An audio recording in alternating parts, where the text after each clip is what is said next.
పార్టీలో జరుగుతున్న పరిణామాలను అందరూ గమనిస్తున్నారు. ఇలా కార్యకర్తలు ముఖ్యంగా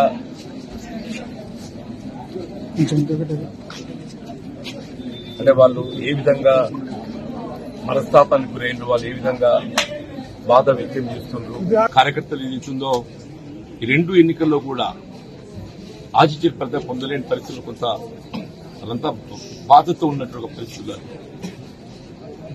ఇవాళ మరి ఇక్కడ ఇంతకాలం ఏదైతుందో ఎవరితోనైతే పోరాటం చేసినామో మరి ఆ శాసనసభ్యులు ఏదైతుందో ఏకపక్షంగా పార్టీలు చేర్చుకోవడం పట్ల కార్యకర్తలందరూ కూడా వారి యొక్క బాధ వాస్తవంగా పార్టీ బలోపేతం అనేది ప్రధానమని చెప్పారు. అటువంటి పార్టీ బలోపేతం కొరకు అధ్యక్షులు కృషి చేసి 4 దశాబ్దాలుగా ఈ ప్రాంతం పార్టీ పటిష్టానికి పనిచేస్తుంది, ప్రజలకు అందుబాటులో ఉండి సమస్యల పరిష్కారానికి తోడ్పడుతున్న పరిస్థితుల్లో ఇవాళ ఇతర శాసనసభ్యుల సంఖ్యాబలం అనే భావనే కావచ్చు, ఆలోచన ఏదైనా కానీ ఏదైతుందో ఏకపక్షంగా నిర్ణయం తీసుకోవడంతో కార్యకర్తలు తట్టుకోలేకపోతున్నారు. వారి యొక్క మరి ఆలోచన సూచనలు దానికి అనుగుణంగా భవిష్యత్తు కార్యక్రమాన్ని నిర్ణయం తీసుకొని జరుగుతుంది. మరి భవిష్యత్తు కాలం నిర్ణయిస్తుంది.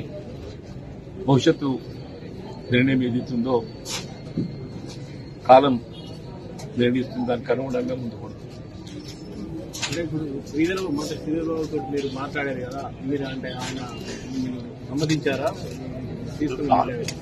విద్వత్ సంతృప్తి అనేది కాదు, జరిగిన పరిణామాలపై ఏదైతుందో చర్చించడం జరిగింది. జరిగిన పరిణామాలపై చర్చించడం జరిగింది. కానీ శాసనసభ్యులు అనేది సంఖ్యాపరంగా మరి ప్రభుత్వానికి అండగా ఉండాలనే భావనతో మరి ఇతర పార్టీలకు చెందినటువంటి ఒక శాసనసభ్యులు పార్టీలు చేసుకోవాలని చెప్పని తలంచవచ్చు.